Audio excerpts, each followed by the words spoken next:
Gump report, baby. Yeah, we got a gump report. And I got to do it because it is warranted due to the fact I told you so. I told everyone what's going on and not anyone really heard me. But let's make this very clear. Is this a traumatic event in WWE, which is not? I'm making it clear right now. The company once known as WWE, which is now owned by Silver Lake, even though Ari Emanuel is still running it by its day-to-day operations as its CEO, which even though I did hear JD admit that the equity firm Silver Lake is a majority shareholder, he doesn't see that Ari is not the current owner of it. He's the CEO of it. CEO. I think maybe I should call it CEO because they're dope. Let's make this very clear. Carlito and R-Truth are now released from WWE. We have now heard them doing cost cutting and trying to restructuring of WWE because they want to make room for more people due to the fact that right now WWE is acting exactly like I said it was going to. If anybody remembers, when Vince was leaving the company and he left because of the allegations, I said this very clearly. If Vince leaves the company, we do not know who will be put in his place as the chairman, the executive chairman of TKO Group Holdings. I said there was a possibility it would be somebody worse. And I was right. It's The Rock. But what I didn't realize until later, it didn't really matter about who replaced Vince McMahon.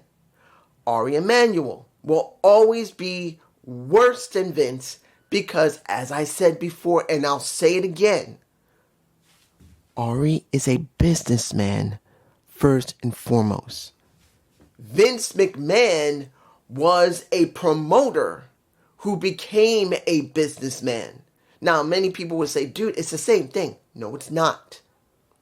A promoter of a wrestling company is completely different than a businessman who works corporate. If you are a businessman, counting on what type of business, like Elon Musk, that he has at least six different businesses.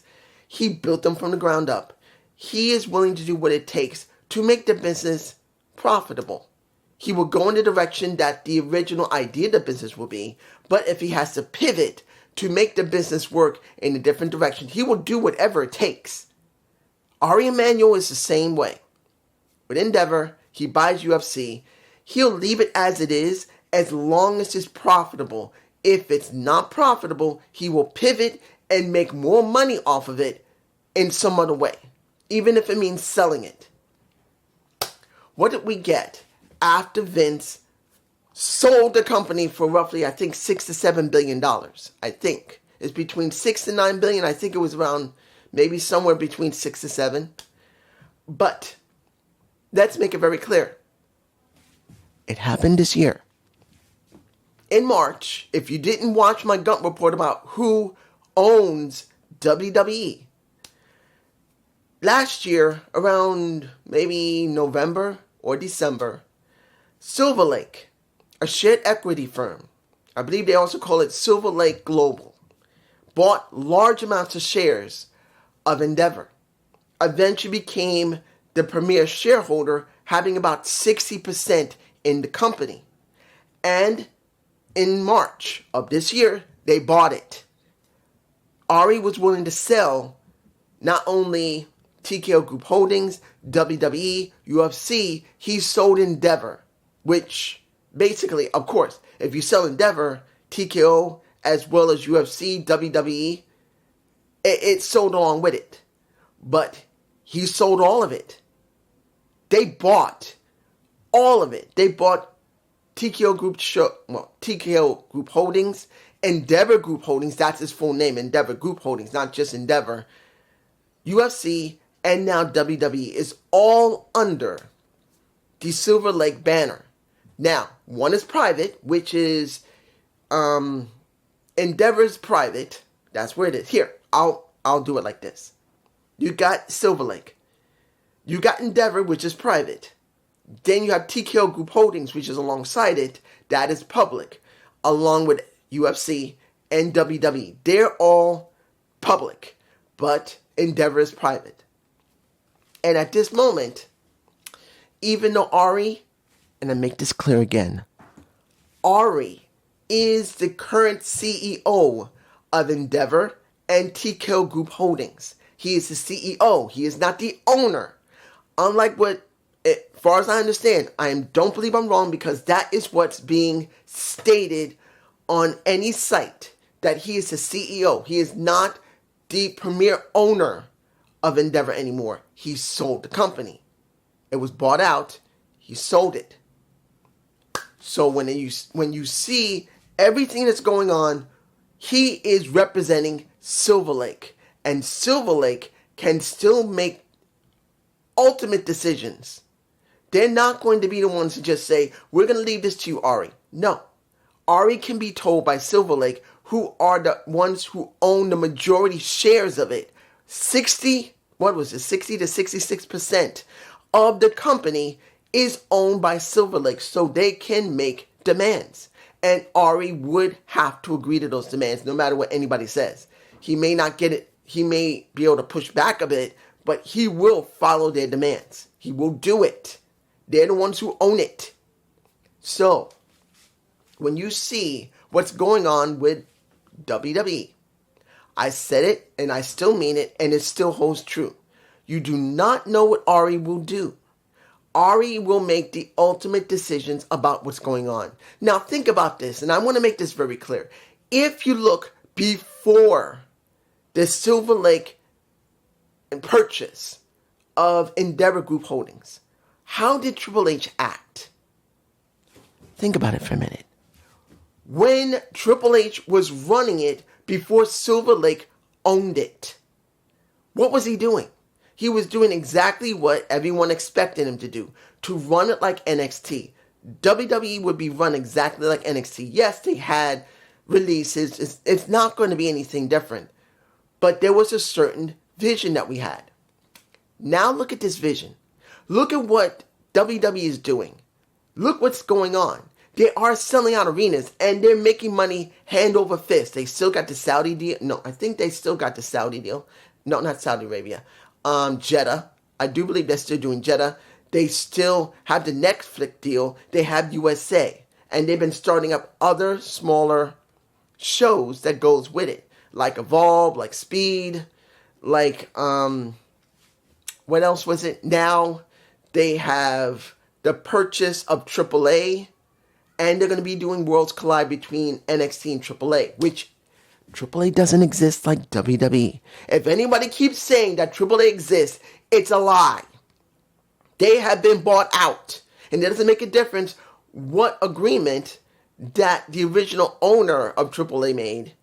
They're going to make money, and AAA will look whatever WWE wants it to be. And I'm going to not say Silver Lake WWE. I'm just going to say WWE from this moment, because it's a lot more easy and I get confused because it's a lot of names. Call it TKO, WWE, Silver Lake, WWE, TKO, or Silver Lake, TKO, WWE. That's too much. I'm just going to call it WWE for the moment. But it is Silver Lake, WWE. Let's make this very clear. R-Truth and Carlito are going to be not the only ones that will be leaving the company in time. Here's the deal. By my humble perspective, because my perspective is going to be different than other people.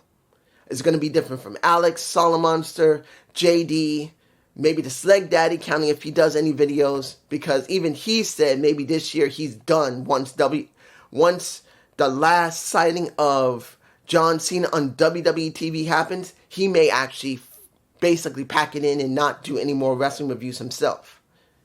I can understand that. He's been doing it longer than me. And clearly, for him, it's not fun in his eyes. I can understand that. But here's the deal. you're going to see more changes to WWE. Look at look what's been going on. When you look at since the purchase of the acquisition of shares of Endeavor Group Holdings by Silver Lake last year into this year, that was maybe November, December, and they got it in March. Look what's been going on. We now get $40,000 for front row seats if you want to be at any pay-per-view. 40 fucking grand. Then we get what? It used to be maybe $400 to $1,000 to get seats in most venues or arenas. It's going up to $2,000 or $3,000 or more. It's going to just get worse. Look at the advertisement. When you look at the advertisement for, I believe it was Raw or was it SmackDown, they had so many advertisements. It was a joke. There was like what? I think it was Raw last week or the week before. And it was almost, and I think JD and Jesse was counting it. He said it was 34 advertisements. 34. It's a joke. This company, which is not a company anymore, it is not promotion. It is a satellite company, as far as I understand it. It is a company that is owned by a corporation, and that corporation can tell it whatever it needs to do. And right now, they have been ordered to make as much money as possible. It doesn't make a difference. You start pissing off the fans. Let them get pissed until they can't stand it anymore and they stop making money, and then you change direction. This, again, is not like Vince. I've said it before, and I will say it again. I'm not taking anything away with what he's done wrong, okay? He protected Superfly Jimmy Snuka from going to jail. He did. Now, do I believe that's right or anything? There's no way I can ever say anything more or less of that. Superfly killed somebody. And working with Vince, he didn't go to jail. Now, did he persuade someone? I can't tell you yes or no. But it is obvious something happened to Superfly. I still love him as a wrestler, but if he legitimately killed somebody and working with Vince, he found a way to plea away from it and not go to jail, that's something. Then we know about what's going on with Miss Grant and what's been going there. And now it's also been determined that John Laurinaitis, who had been in Vince's back pocket for years, has said, look, I'm not going to jail for you, Vince. He has now gone to Grant's side to help prosecute Vince McMahon. That's happened the last couple of days. He has now stated, I don't want this anymore. Stop blaming me for this. I will work with you. Please, stop trying to sue me to throw me in jail. I will work with you to take Vince out. And now that's what has happened. Vince is screwed. I do not know, even though he has started a new company, I forgot what it's called, 14i or I-14 or something. I can't remember the name of it. Even though he started a new company that does not do anything with pro wrestling, it is a sports type of equity. I can't remember. It's something that involves sports. So he has started up another company, not a wrestling one. Yes, I did hear about Jonathan Coachman saying that Vince was interested in possibly buying WWE. It doesn't matter if he did. Silver Lake will not sell it. Ari Emanuel does not have the power to say, I'm willing to sell. He's got to talk to Silver Lake first. Unlike what JD said, no disrespect to him, he didn't mention about that. He doesn't own it. He can't make that determination as far as I understand it. Silver Lake owns the majority shares. They own 60% or more of the majority shares in Endeavor. So if he really wanted to sell, he should have never sold it to Silver Lake. So I don't see Silver Lake wanting TKO WWE, TKO UFC, or TKO itself to be sold to Vince. So it will not happen. Don't worry about that. But going back to Vince, all that he's done bad, he was still a wrestling promoter who tried to become a businessman working corporate. That's what this deal is about. And right now, you see that WWE is acting a lot like UFC. You watch. They haven't said it yet. I have not heard JD, Solomonster, or Alex say that this company, as they still see it as WWE, is acting like UFC.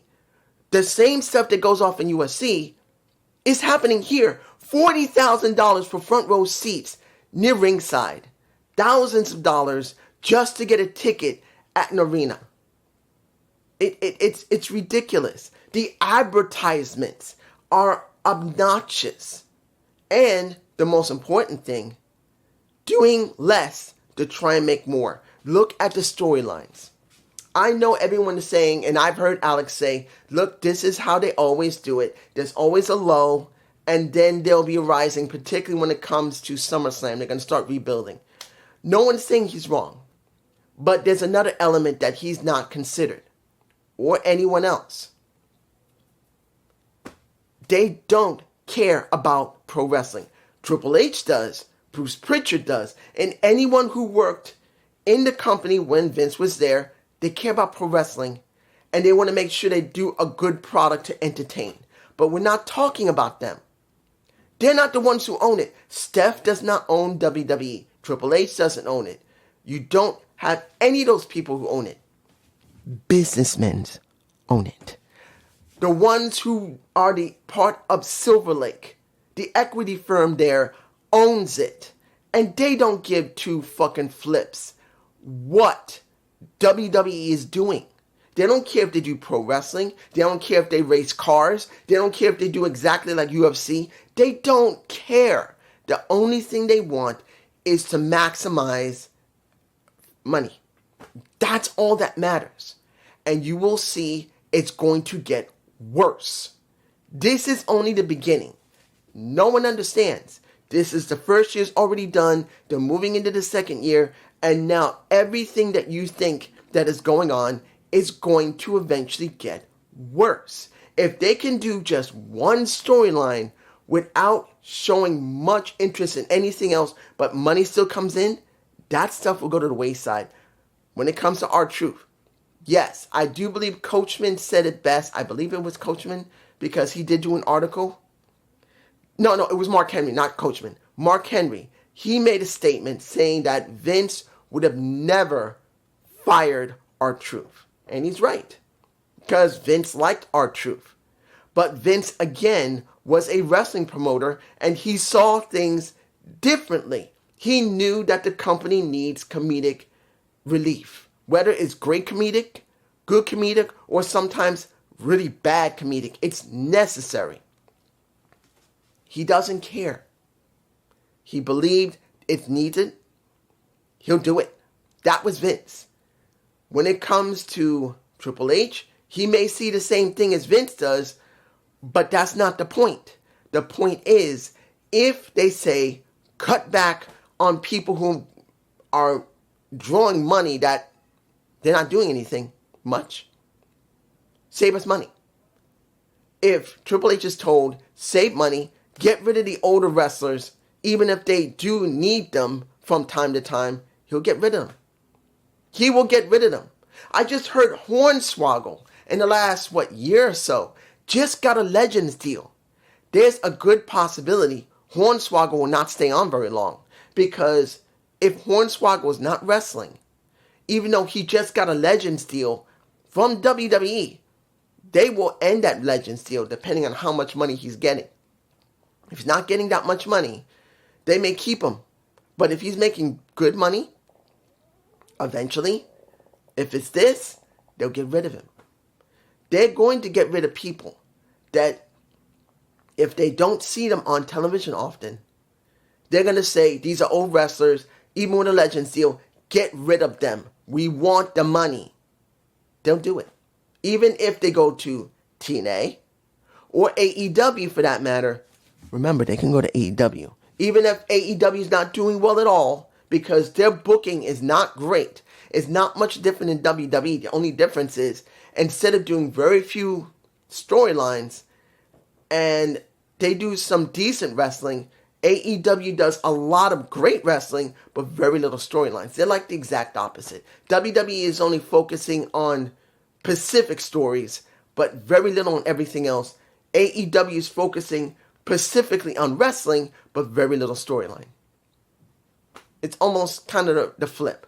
One is more wrestling, one is more story, but they're both not doing great stories or very expansive ones. This is what we got. And I see, and I want to make this clear. I'm hoping I'm wrong. Legitimately. I am hoping I'm wrong. Because if you look at the situation here, AEW is not owned by a company yet. It's not. Yes, it's run by a pretty much another Vince McMahon in a Tony Khan. But TNA is owned by Anthem. And WWE is owned by Silver Lake. So seeing these really good prominent pro wrestling promotions now being owned by corporations because they see people still care about this stuff and they can make a really good profit, they're going to sacrifice good wrestling to make money. Now, let's make it clear. Right now, TNA is actually doing decently well, other than the statements that you got to get permission. And I know someone said, no, they'll still keep doing slapping, but it's only specifically for certain times. No. Any wrestler, no matter if they're in the storyline or about to try and work on the storyline, must get permission. Period. They must get permission. Even if it's for a storyline or it's just for a match, they must get permission. I know what happened when it came to Tessa Blanchard getting smacked in the face by Ariana Grace and she got a concussion. Look, it happens. That's what they don't want to do. They want to maximize the money. They don't want to see people getting hurt because guess what? It takes away from their top dollars. They don't want to have to deal with that. Even though the wrestlers will pay for it themselves, they don't want to lose those wrestlers who could be on television if they're being pushed. So now they're going to make them, and they will keep restricting. Carlos Silva's going to do it. Understand, Carlos Silva is a network guy, along with two others still in the company. They don't care about pro wrestling. They'll learn about it, they'll figure it out, but they don't care about pro wrestling. They care about getting top dollar. They care about their bottom line. They don't care about pro wrestling. If they have to make them do exactly what Bill Watts did in WCW, where he believed that wrestlers going to the top turn rope was stupid and the highest they should go is the middle turn rope, and it turned off the wrestlers and the fans, they don't care. Bill Watts didn't give two fucks. He made it clear, I want this. And he did it, and it hurt WCW for quite a while until they were allowed to do it again. But this is not a wrestling promoter. This is a businessman. Well, technically, network, they're businessmen. Silva is pretty much a businessman. He worked in network. He didn't work in wrestling. So for him, he's going to say, stop doing top turn jumps. I'm telling you right now. He's not looking at it through the eyes of a wrestling fan or promoter or wrestler. He's looking through the eyes of someone who wants to make as much money as possible, and he doesn't care. He doesn't want the wrestlers to get hurt. He will restrict them even more. And hearing that the leak did happen and they got pissed that it leaked, not my problem. What I'm here to do is tell you what's going on. And what's going on is this. WWE got rid of R-Truth and Carlito. Carlito only been back maybe 2 years almost. Or maybe 3. I can't remember how long he's been around. 2 or 3 years. And R-Truth's been around for 17 years. He has been on the roster for roughly 17 years. He was a staple. Now the wrestlers are all upset that he's gone. And I've already seen a couple of reports that some people are saying, why are you getting upset? You shouldn't be getting upset. Hell yeah, they should get upset. Because it's not about him being removed, R-Truth. Any wrestler can go. They could fire John Cena. But it's not about that. Is it because he's not great as a wrestler anymore? Is he not contributing? Can he help the locker room? Can he still go in the ring? Can he still do promos? Or is it only about this? Because it is. That's why Carlito left. He is a wrestler that has not been seen on TV a lot, wrestling. He's been out there helping, but he has not been doing much. R-Truth has been seen a couple of times now. He just had that moment with John Cena versus Ron Cena, and now he's just been released. This is going to get worse. It will take time for it to get worse, but it's going to get worse, ladies and gentlemen. You will see it. Alex doesn't see it. JD sees it on Raw and SmackDown. He sees there's something going on that doesn't make much sense. It's not just because, and I did see Alex's video talking about this entire situation, and he said he'll fight JD, he'll fight Solomon, he'll fight anybody because they don't understand about what's going on with John Cena. This isn't about John Cena's heel turn. It was about The Rock making that heel turn, going down the road it was. It's not about the work that John has done. Yes, I believe JD was not too fond of it. He said his heel turn was a disaster. I'm not saying that it was a disaster. What I'm saying is that when The Rock was supposed to be involved in it, and not only he not just promote it, he didn't. He did last minute talking about it, bringing something up that's going to involve not John Cena, not just himself, but Cody Rhodes. And nothing happens of it other than John Cena turning heel, Cody Rhodes getting a perforated ear because of Travis, and The Rock not coming back. And now we're hearing that The Rock's offer still stands when we know it doesn't. This is what we got. This is not good booking. Yes, they compensated for it. And I want to make it clear. They tried to compensate for it. And for the most part, they have compensated for the most part. It's not perfect. It's not meant to be perfect. It's trash without The Rock. And we all know this. And Alex, I partially understand what he's going with, but he's still wrong. When it comes down to it, the overarching story wasn't just about John Cena's heel turn. It was about The Rock dealing with Cody and saying, I want your soul, and using John Cena to get it, and that didn't happen. John Cena's heel turn is not the issue here. It's not trash. What's messed up? Yes, but it's not trash. It's the freaking Rock and his story that isn't a story. And as a executive chairman of TKO, what is he doing? He's supposed to also be a wrestler. Nope. We haven't seen him. He's promoting more of his tequila than he is the pro wrestling business. And that interview he did was trash. Everyone pooned it. I pooned it because it was a terrible reaction. And let's make it very clear. The Rock always reacts when something goes wrong. He doesn't act. But it's just me. I hope you enjoyed this Gump report. Please give me a comment below. Peace.